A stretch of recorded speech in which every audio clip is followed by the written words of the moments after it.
Cowboy Bebop is an anime series. Giguk, a YouTuber who specializes in anime, considers it one of the Holy Trinity, one of the big three. The other two being the original Full Metal Alchemist and Neon Genesis Evangelion. He considered these three series to be the ones that sort of brought on the wave of anime fandom in North America. So at the time of this review, Cowboy Bebop would have its 20th year anniversary. It came out in 1998. And I gotta say that it's worth every accolade, every moment of praise. It is a series that has withstood the test of time. I didn't know anything really anything about this series before going into it. I just knew that it was a science fiction one. This would be the series that would influence Firefly by Joss Whedon. It is basically a noir space sci-fi western. It's about a group of bounty hunters. The main character is Spiegel. He is a Bruce Lee aficionado. He looks like a gangster. He's a hand-to-hand combat expert.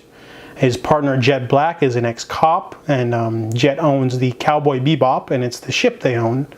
And they're partners. They go after bounties. There's a good 300,000 bounty hunters, and you go after bounties and you get millions of dollars for the bigger rewards. However, the woolongs, or the dollars, in the future don't stretch very far because it costs $7,500 just to go through a warp gate. So the series starts off with a cold open. You don't really are given any context to how it is, but it's very artistic. And you get this amazing opening sequence with amazing music. It's like a jazzy opening, sort of really cool artwork. I never seen something so awesome, and just like the opening credits, and I was like, ooh, maybe I knew that I was looking forward. I knew that something good was going to happen, and this series completely blew me away. Basically, the first couple episodes are just sort of there to get you in the mood of what this series is about.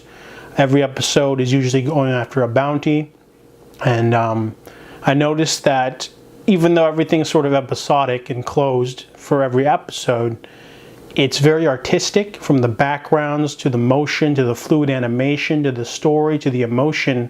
It makes every episode very cinematic, and I really like that little touches here and there, you know, even though they're just dealing with a character for that episode only, whether they're trying to catch a guy, whether they become friends with the guy.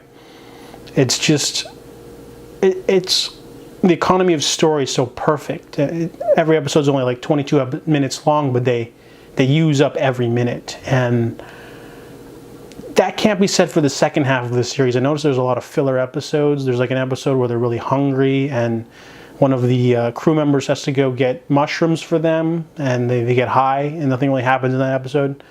And there's a few episodes like that where nothing really happens, but for the most part, the animation is fantastic, even 20 years old.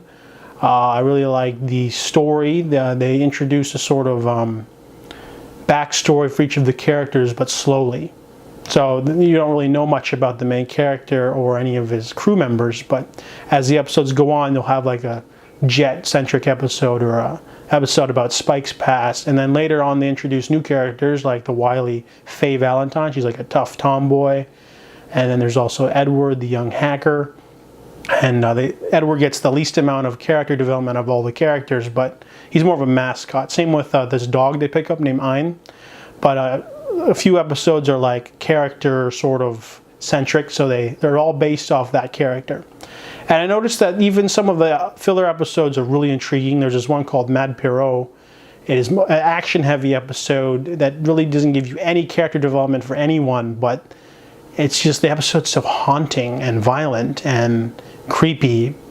That's probably the closest to my favorite episode, really. It hits you like a gut punch at the end, and I really like the cinematic quality of all the episodes. I mean, you watch it and you get like a story, but the backgrounds, it's so artistic. That's what I really liked about this series. And I also picked up Cowboy Bebop the movie. It is a 2-hour movie. Honestly, I didn't dig it. The movie is not really comparable to the show. You shouldn't watch the movie if you haven't seen the show. The movie is basically just like a 2-hour episode, and the new characters they introduce are not very interesting. There's only one sequence I really liked in the movie. It's an aerial dogfight where Spike takes on 3 military jets. Fantastic stuff. Everything else is lame. So I definitely recommend Cowboy Bebop. It has accolades for a reason, from the world building to the cool planet designs, the ship designs, the action, fluid animation, cinematic quality, artwork, the music. Everything just sort of harmonizes perfectly in this series. So I definitely recommend Cowboy Bebop.